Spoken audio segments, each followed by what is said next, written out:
The McIntyre Mini Globe Race 2025. Small boat, huge adventure.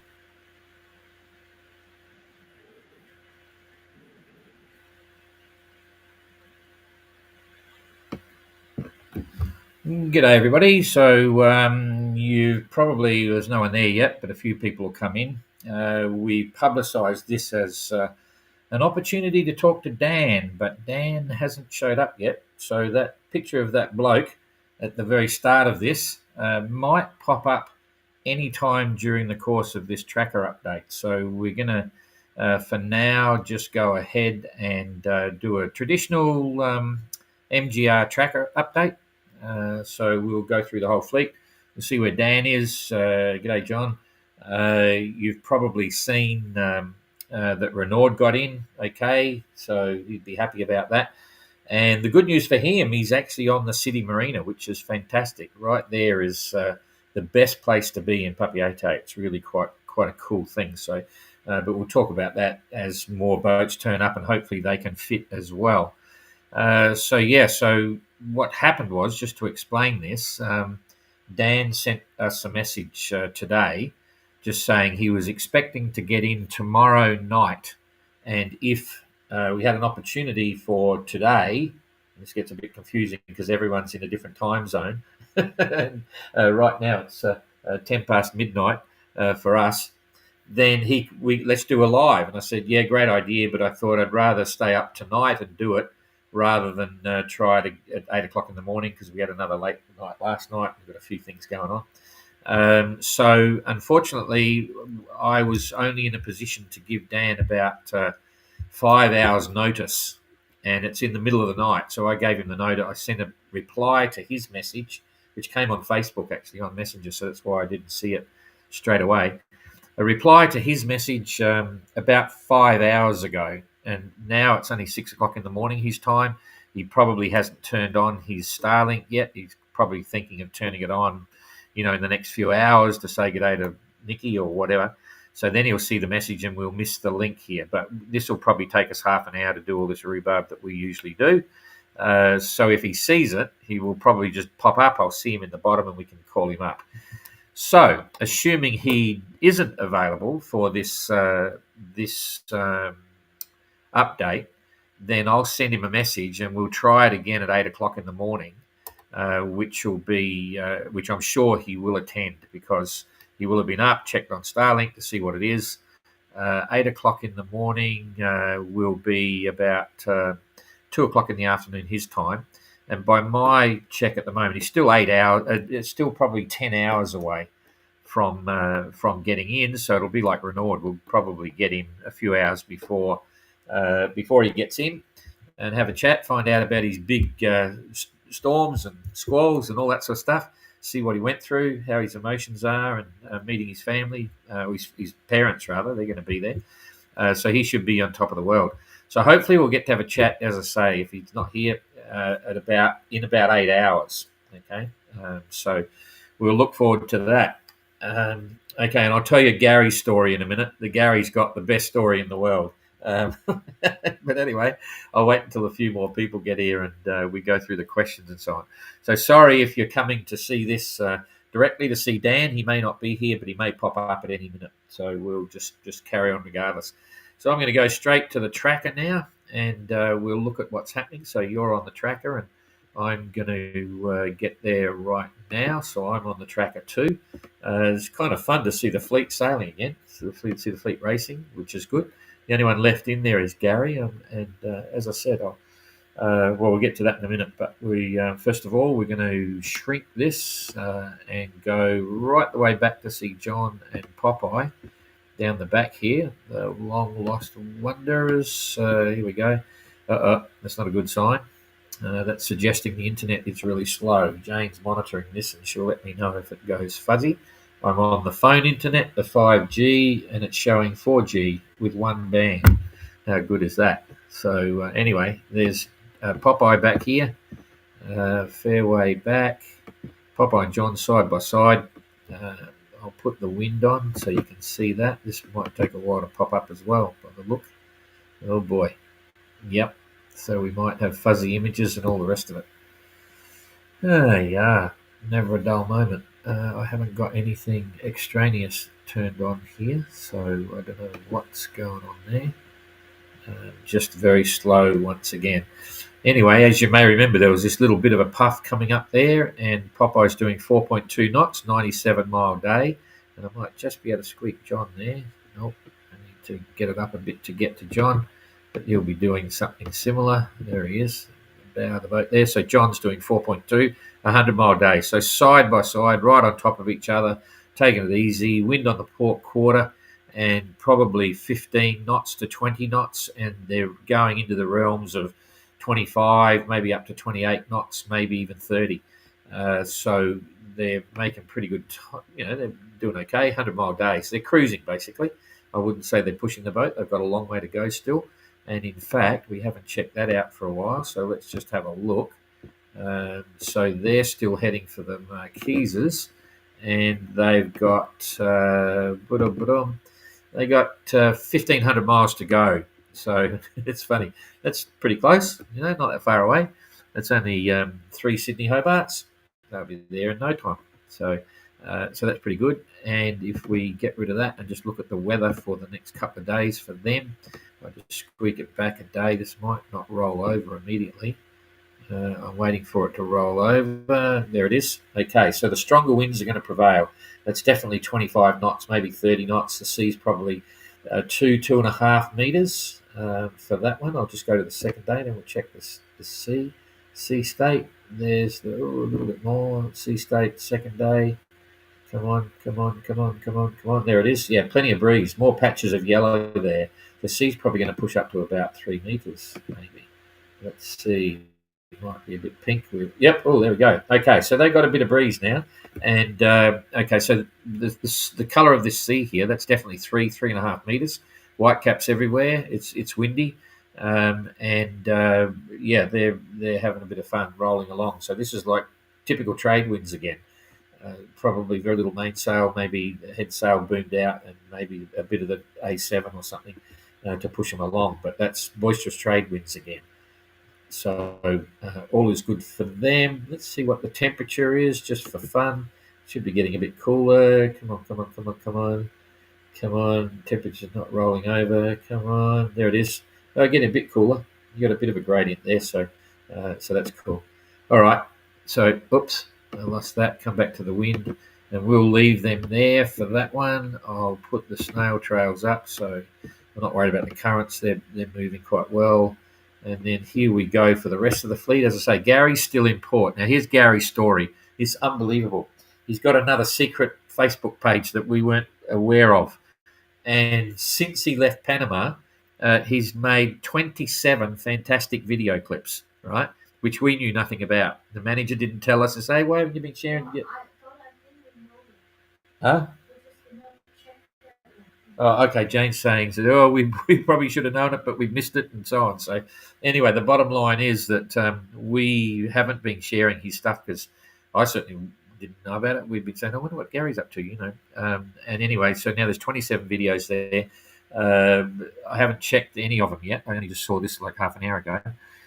So Jane's going to put that together into a bit of a movie. So you'll see the whole lot, shoot and match with music and bits and pieces coming up very soon. And just my quick glance through it, there's some really great stuff there. So something to look forward to, and I'm looking forward to watching them myself.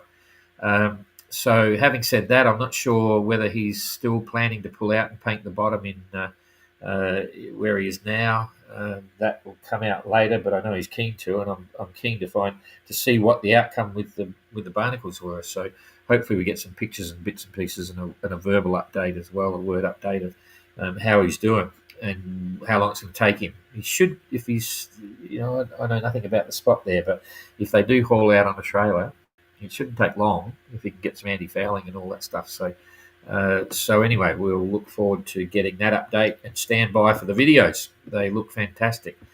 Okay, so here's the fleet coming down towards Papeete. Jasmine's doing 3.7 and 103-mile day. That's pretty good. I might pick it up and make it easier for you to see, but we'll just scroll down to the others. So Ertan's out and about, 3.3 5 knots, 92-mile day. So Jasmine's closing in a bit there, and Captain Coconut's on his way. Adam is doing 5 knots, 121-mile day. That's pretty good. So that's cool. And Jacob, 4.1 knots, 112-mile day. So it's looking as it's a bit light here, but it's still trade winds, so that's cool. But 112 miles is respectable. Eric is 4.2 knots and 119-mile day. That's all good. Apparently, I forgot Eric and Adam last night. My head being in another place with whatever. But sorry about that if I missed it. We try to remember everyone just to give you the peak. And Christian is 4.6 knots, 129-mile day. So Christian's kicking on a bit. That's good to see. Dan, right up there, still with the lead group, closer to the lead group than the mid group, and doing 4.8 knots, 116-mile day, just starting to round the first of the Tuamotos, taking the well, in fact, it's usually, with the breeze coming this way, he's taking the non-lee shore route. If you're down here and the breeze is southeast, you've got potential lee shore. But in this case, the wind's so close behind, it gives you a few more options to go through the middle. And it looks like that's where Kristen's going at the moment. It might save a mile or so. Not a lot in it, but nonetheless, this way you're straight, and then you've got to turn down and so on. So, but that's the safe route on that side. So that's pretty cool. Peeler, 4.4 knots, 106-mile day, right on the hammer of Kerry. 4.5 knots, 103-mile day. So they're leg and leg, or peg and peg, not much change in relative position, but really going for it. And here's Dan, the leader of those that are out in the water right now, towards Papeete, 3.5 knots, an 86-mile day. He'd been going pretty slow when he sent me the message, and the forecast is for the wind to pick up here a bit on the way through. There's Renaud sitting there, zero knots, and the good news is he is on the city marina. So, and he looked as if he had a bit of spare space around him, so I'm hoping some others will get on there before it fills up. So, but anyway, that'll make sense to those that don't know the area as we get further along, and we'll talk about that when we get there. So let's generally look at the weather. We'll stay at this size to see what's going to happen in the next couple of days. So I'm just 4 hourly updates there, waiting for it to tip over. Come on, it hasn't moved over yet. So I'll push it through. Nothing. Oh, there we go. So yeah, overall you can see there's more green coming up all the way through. So still pretty pleasant sailing. I'd say this is 15 to 20 knots. Probably, the usual 2 meter seas. So very pleasant. And there's enough of a gradient there, to make me think that some of the squalls might have cut back a bit. Might not be as bad as what Dan went through. So that's pretty good. That's on the 4th, and then it's coming back. We'll look for rain in a minute. See what's happened. There's not the 4th, the 14th. Here we go for the 15th. Again, all pretty reasonable sort of trade winds on the 15th, and then we're waiting for it to catch up on the 16th as well. Same thing. So typical for the area. Generally, at the moment, it all looks good and reasonably pleasant. But as I say, you've got to stay alert here because it can get highly localized. So to see if any of that is relevant, let's look at first of all, the currents. There should be very little. I may be wrong, but come on. Switch it over. Come on. There we go. A little bit of helping current going through the middle, but nothing of any extreme nature. Some of this is half a knot to get a bit of a kick for half a day or something. And I'll go straight for rain because it's the easiest thing to define. Come on. We're waiting to roll over to rain. Rain, come on. Let's go. Nope, there it is. Okay, so it doesn't look too bad. It's just the usual deal with some random clouds. It's probably overcast a bit, but I'm not seeing a lot of reports talking about difficulties with solar panels and so on. So they're all doing okay. I think that's enough to show you there. Some relative distances, which is always an interesting one. People might be interested in that. So from Papeete, Dan is only about 44 miles to go. This was from 1600, so it's about 20 minutes ago, 1600 UTC. Kerry is near enough to 160 miles. So you could say that's about a day and a third, a day and a third. So a day and 8 hours. So it's at 12 and 8. So 24 and 8 is 32 hours. Is an approximate ETA for Kerry, and Pila will be, another 4 hours behind or something like that. Dan, on the other hand, is about 280 miles out, so nearly 3 days. That's 6 o'clock in the morning there, so you could say 3 days from now, sometime during the day, um, because it's not super fast all the way through. And Christian is 400 miles. Eric 460. Jacob, so it goes. You can see they're about 500 miles back, so there's 5 pieces. So, all right, that's it there. So I think we're done with the tracker. You can all see what's going on. And I'll come back here and say g'day. We have look who's here. Dan's there. Oh no, he's not. Oh bugger. Sorry. Okay, I'll explain what happened. I put Dan's face up for the opening sequence of this update, and I just looked. As soon as I hit it, I see my console down the bottom, and I saw Dan's face. I thought he's there, but then I realised it's the photo I put there, so he ain't there. So forget that. Because if he was there, he should have been talking to me. Listen, before we get on, I'll just tell you the funny story for today. You heard about the amalgamating tape. This costs 60 cents instead of €12. So 60 cents, not even a euro, just over half a euro for amalgamating tape in China versus €12 in Europe. This is the next one. My favourite food, mangoes. See these mangoes? Pretty cool. Okay, they're really good. You get a bag of 9 of them for 60 cents. Okay, 60 cents. That's less than a euro. Just over half a euro, and you get 6 mouthfuls, or 6 reasonable good chunks out of these when you take the skin. But here's the other deal. See that? That's the seed in the mango. That's it there. I'm pretty certain they're genetically modified, so that all of this is meat, right? It's really funny because being Australian, you're used to the ultimate mangoes, which are Bowen mangoes. They're big, meaty, boom, you go for it, boom, boom, boom. Cost not cheap in certain times of the year, but this is like heaven, and they are really tasty. So just I digress, but China's kind of cool in a lot of ways. Okay, so I think I've told you about Gary's one. Sorry about that. I would have, if we had have known that something went wrong. Sometimes we muck up. We should have known that all his videos were there. We should have been sharing them regularly. We try and keep an eye on what's going on, and something happened. But I'm excited to see his videos now. Classic one is the second video after the start. He's got this bloody great big bird. It's not like the other one. It's not a booby.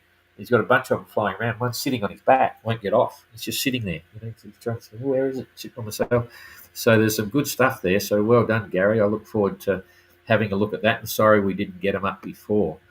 Anyway, the other one, that's the main ones. We've got some paperwork that we're going through on the race. Happy to see Renaud in there. And I'm sure everyone else is going to be happy to get there as well. So, okay, some quick questions to see who's there. G'day, John. 2 Pelicans. I can see you and hear you. Thank you, 2 Pelicans. Thank you, 2 Pelicans. Yeah. Jonathan. Thanks, Don. All good there. Sienna, the journey of shark. Has anybody capsized or pitch poled even? How long for a 580 to get back up? Jeepers, I hope no one gets to pitch pole. The boat surfs pretty well on a big wave. I'm talking general good sailing conditions. You probably saw the pictures of jeepers, crikey's, what's his name? Jane in the Transat. Neil's in the Transat. The guys from the Atlantic Row, they had a photographer out there and got some great pictures, and you can see the boat sailing and so on. Oh, here comes Ertan. Hang on a sec. And Ertan's very tricky. He's probably watching this and they're going to get some free publicity. Hang on, stand by. Hello. How you doing? How are you? Hello, I'm good. Look who's here. Okay, so you're backdooring Dan. Dan's not here, so hang on. I'll come this side and put you there. I'll turn the volume up. Hang on. I think the volume's up full. Yeah. So how are you? What's happening? What are you doing? Oh, he's frozen. We've lost it. Hello? Yeah, got you again. Yeah, the last 24 hours has been wet and windy, but today, this morning is lovely. Yeah, okay. So, and what about your medical condition? Is it looking okay? Yeah, I'm taking antibiotics. I sent the Spike photos, and he says take antibiotics and keep it clean, and that's what I'm doing. It seems to be looking better, so. Yeah. Interesting. He thought it might have been a spider bite as well, you know? So, Yeah, yeah. yeah, okay. And so, boat's good? You're happy? Yeah, everything is tickety-boo, really. Absolutely no problem at all. It would be nice to get some sunshine today, as we haven't had any for a few days now, and it'd be nice to top up the batteries. But other than that, everything is good, really.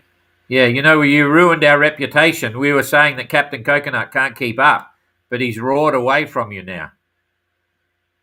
Well, with 30, 40 knots of wind, I'm not surprised. So, what happened? Tell us about the 30, 40 knots, and did you film it? Well, I mean, during the night, I think half the night, I just had the mast up, and that was enough to run it at 4.5 knots.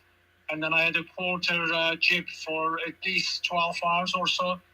There was a lot of wind, and the best thing to do with the wind and the rain is to put a little sail up, stick the hydro vane downwind, and then go to sleep, I guess. That's what I did. Yeah, no, that's for sure. I know Jacob sent a video just of the conditions, with the hatch shut. He didn't give us a commentary, but you could see it was blowing outside. And he's not far in front. It really was blowing. Yeah, and the waves were pretty decent as well. But when you put the boat downwind with the wind vane and just a tiny amount of sail, the boat just continues you on that track. It's not a problem at all. Yeah. We just did you may have been watching. We just did the tracker update, and I was saying it all looks pretty good, but you got to be careful because there's always this localized stuff.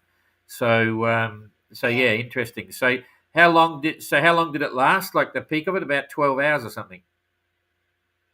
I think we had a rough weather for 24 hours almost. It wasn't very nice because I couldn't really get out to do very much because of the rain. And what was the problem is that you put a sail up within 15 minutes, you had to take it down. So every half an hour, whatever you put up, you took it down. So in the end, during the night, it was just safer to go slower and just go to sleep, really. Yeah, that's interesting because that sounds, as you say, it's weather. It's not a squall. So the wind direction is holding the one direction, and it's just coming over with the clouds and so on.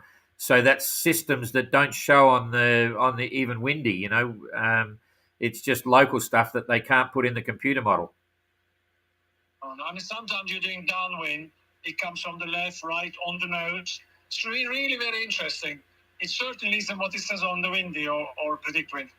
Yeah. Okay. Well, if it's changing the compass, then it's just more like a big squall pressure cell. You know what I mean? Like if it's rotating, it's more like very localized. So that's kind of interesting. But yeah, I know exactly what you mean. I've experienced it before there, and it keeps you on the ball. Yes. I mean, it's not an issue really. As long as you don't have much sail up, the boat just behaves, just follows wherever the wind is going, and then once the wind changes, you just change your direction and continue on the 210 where we're supposed to head for. Yeah. So how's your comparison? Like one leg that you did on the Golden Globe race was like about 8,000 miles or something. You're trucking big miles now on Trekker, a day after day and so on. How would you compare the two? Being on a Trekker-sized boat versus a Rustler 36. Day to day living. I think the biggest difference is that on a 10-ton boat, when the wind shifts, the boat doesn't turn into that direction. The boat continues true and steady because of the weight at the bottom.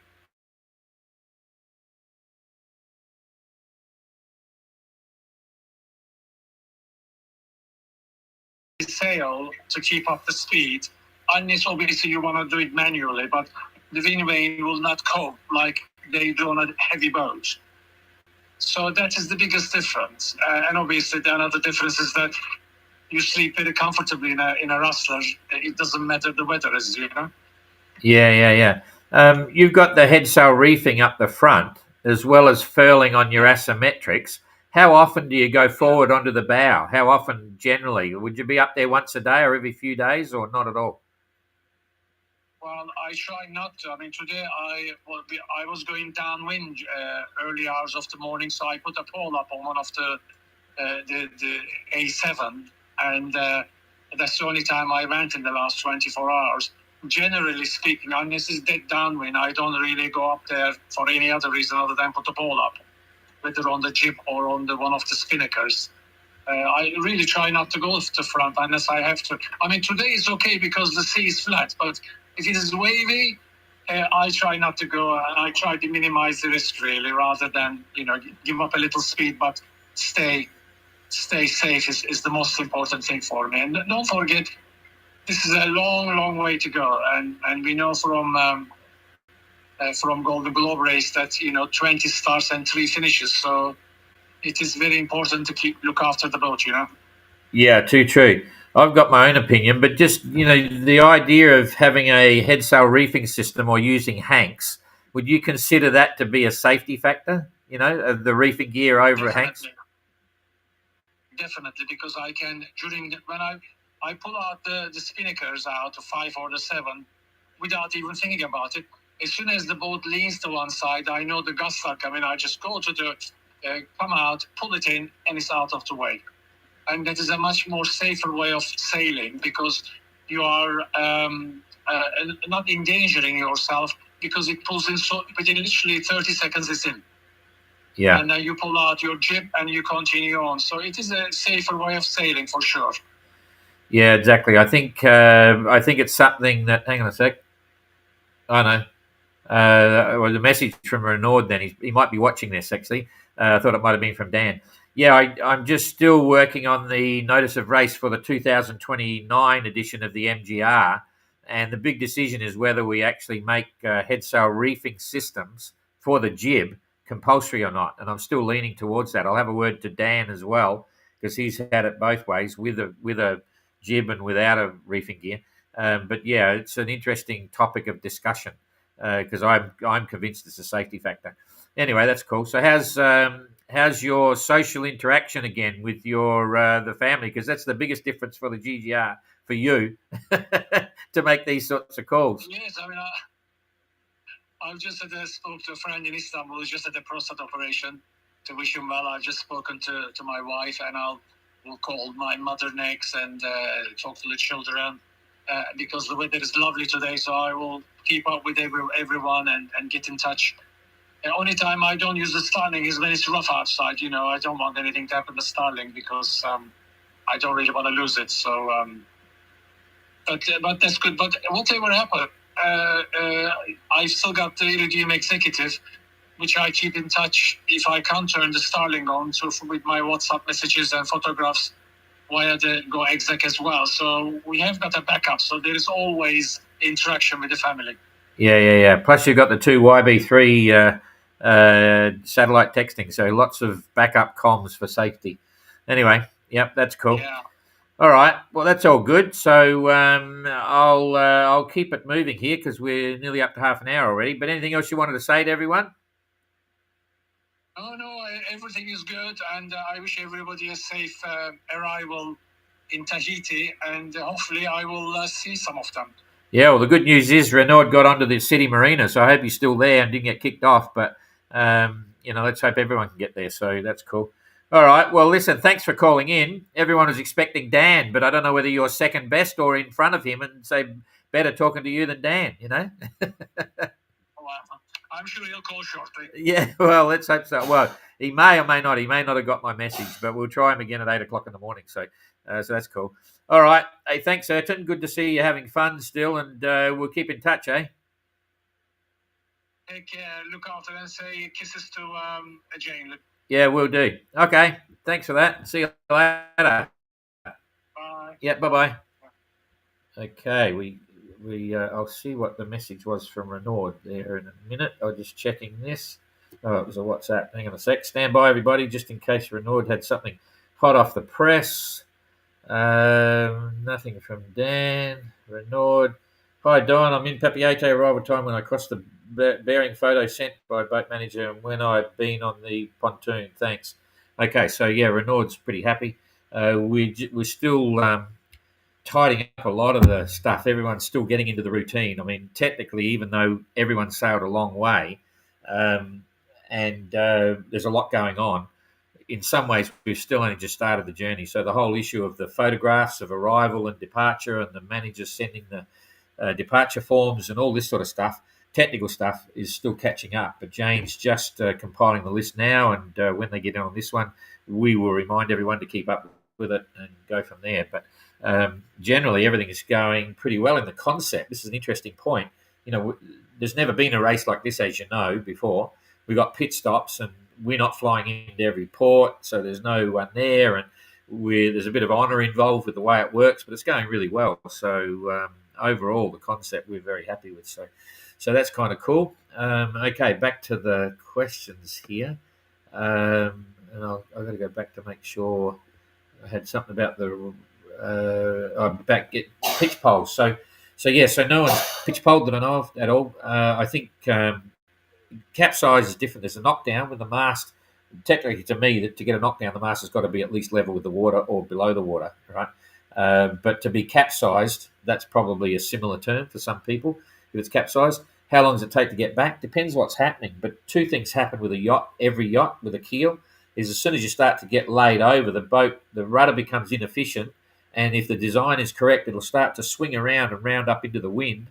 It just does that by itself because you've got distorted water lines, right, as the boat's leaning over, and the boat rounds up, heads into the wind. So if the wind has flattened the boat, the mast down, so the wind's now running off, as it comes around into the wind, the mast will slowly come back up as the keel comes into effect and pulls it up. And the riding moment on the 580 is really quite solid. There's two aspects to that. And to give you an idea, when you pull the mast down, the boats have to have the ability to hang about 45 kilos of water off the end of the mast to hold it down. And that's quite a lot. It's a reasonably good measure of the actual righting arm to pull it up. It's quite strong. And then there's another figure which is called the point of vanishing stability, which means if the mast is now on the water, if it goes underwater, that's like 90 degrees. There's 100, 120, 130, 140 degrees. And if there's no wind and no waves, when you get to about 145 degrees, or I think it's even 150, it might even be 151 or something, at that point, it will potentially flip upside down and be stable, okay? And so it'll just sit there completely upside down. And that's assuming that it's flat calm, glass calm, no waves. If there's any wave action, the bouncing of the boat around when it's at 150 degrees, the chances are that a wave will come along and knock it and possibly roll it the other way so it goes all the way around, or something will happen and the keel will affect it and pull it back up. So those numbers are quite conservative, and my opinion is, and this is the way it was designed with Yanis and ourselves talking about, what we hope to achieve. Yanis is happy, I'm happy. It's a very safe boat from a knockdown. So knockdown or capsize, depending on what your definition of the capsize is. How long does it take to get back? That can vary, but not a long time. You could get back there. G'day on Aeronautic, very clear broadcast from Honolulu. Thanks, mate. I'm assuming it's a bloke. Roberto, hi Don. Finally, I can catch up with you live. Perfect. Okay, we'll stand by for tomorrow, because just after 8, we will do it again. I'll go just after 8 because I think in 8 hours is that. Yeah, 8 hours will be another 2 position reports. So even if Dan doesn't come up, we'll do another report. But I think he will, because he'll turn on and get the messages this time. So it's not his fault that he's not here. It's just circumstance. Warren, looking forward to seeing Gary's content. Yeah, it looks good to me. I felt sorry for him being tail in Charlie. Yeah, it's a bit tough. So, but anyway, he will absolutely catch up in Fiji. And at that point, being an Aussie, there's going to be this huge temptation to turn left, right, and go back to Australia. He hasn't committed one way or the other. I'm really hoping that by the time he gets to Fiji, everyone will give him a big hoo-ha and he'll get back into the swing of it. And he should be thinking, I can finally take off with everyone, together and do a real race. So hopefully he'll keep on going, because it's a big investment in time and energy and dreams and emotions and stuff to get this far. And he's really doing quite well. It's just that he's just a little bit behind the ball game. And that happens, but he's nearly able to catch up. So Rachel, what sites can they get to visit when they arrive in Tahiti? Oh, just Google it. It's cool. It depends what you got to do. They're only there for maximum 7 days. They can stay longer if they want, but it's a tourist mecca in a lot of ways. There's some pretty interesting culture. I always come back to Gorgan. I've got a picture of a half-naked lady in the chart table of my boat that we're going back to in a couple of days, and I'm looking forward to seeing that. But yeah, there's a lot of history there. Captain Cook was there. C'est la vie. There's stories everywhere, but I won't go into them all now. But it's a very nice place. Not cheap, but it's pretty cool. I kind of like it in its own way. Storen, live stream works like a charm. Perfect. But that was a handheld WhatsApp with Ertan. We've done that a few times. He's cool. Always fun talking to Ertan. He's the most laid-back guy. Nothing phases him. He didn't like the last Upu stopover, hated it. In fact, he said he'd never recommend it to any boat, any person. He said it was awful. It was like a prison sentence. So, but, that's how it works. So, anyway, live stream works fine. Thanks for fixing the connection issue. Well, in actual fact, it's just, as I said, we're using the 5G. Sometimes it's challenging, but cool. Thanks for the comment. SVCN, can't get over the lights from the boats. It comes so clear closer that way. This is still a good way. I mean, it's not as professional as what we're supposed to do with split screen like we did with Renaud, but it still works. It's surprising, just stick it in there. So that's cool. The world's changing, I was just looking at something today. I saw a picture of all the seats in a plane a long time ago with one screen right up the front, like they used to have in the good old days. That's what I always had. And you thought, oh, look at that. I remember that. Long time ago. Jeepers. Rachel, safe sailing. Yep. G'day, Ray. Hi, Don. Did you see any idea anti-fouling survey and Gary's hull condition? No, we haven't. Did you see my idea? Oh, Jane just said someone sent me an email about anti-fouling. So you might be suggesting we do a survey on the hulls. That all takes time. We'll just see how it goes. But we had that issue with the GGR, the Golden Globe race, and we did a big thing about anti-fouling in the 2018 edition. And everyone wants to know, but it's pointless for other people because the conditions are always different on each boat, and the matrix of what anti-fouling you should have, what you shouldn't have, it's kind of interesting. But there's other ways to get it other than what we could do. But I'm sure they'll all talk about it, and I could give them a questionnaire later on, but it's very relevant to the course that you take as well. We've got a theory. It's not a scientific theory, but in the GGR, where it's a big issue, a huge issue, and it will be again in 2026, I can guarantee you, that part of the issue is whether your boat sails through the big bloom of barnacle spores that are floating around, because you can have two identical boats, the sailing, identical anti-fouling, identical speeds, and so the one will sail through the bloom, one won't, and one will get barnacles everywhere, and the other one won't, purely by the course they took. And even sailing across the Atlantic, we had 5 boats go across in 21, 580s. I had Plastimo, anti-fouling on the boat. I didn't get one barnacle. Some of the others got barnacles, but we were doing different courses as well. And I've seen various reports of boats going across the Atlantic run, to the Caribbean, and some of them get barnacles, some of them don't. It's really just anyway. But I'll have a read of your email. That might be what you're referring to. I haven't read it yet, and then let's see what we can do.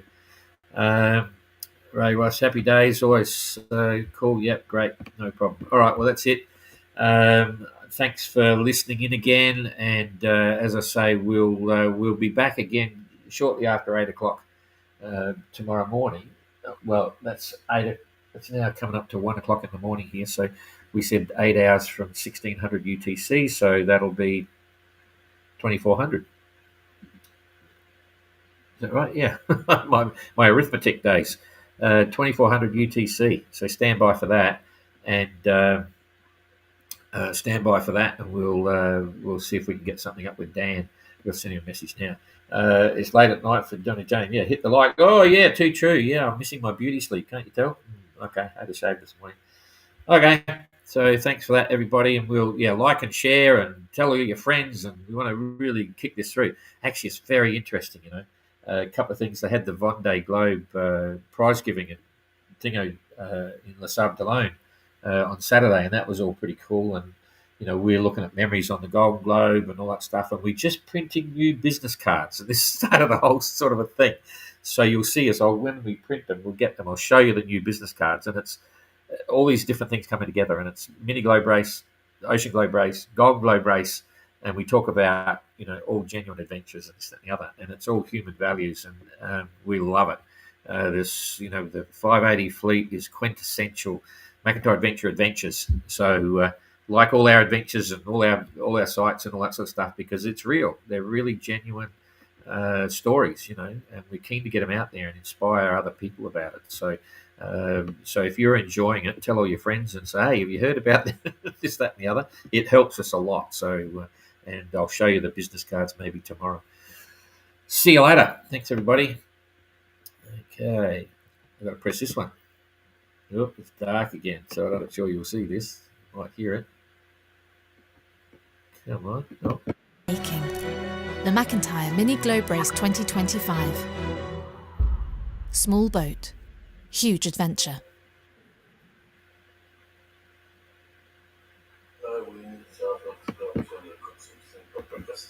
Okay.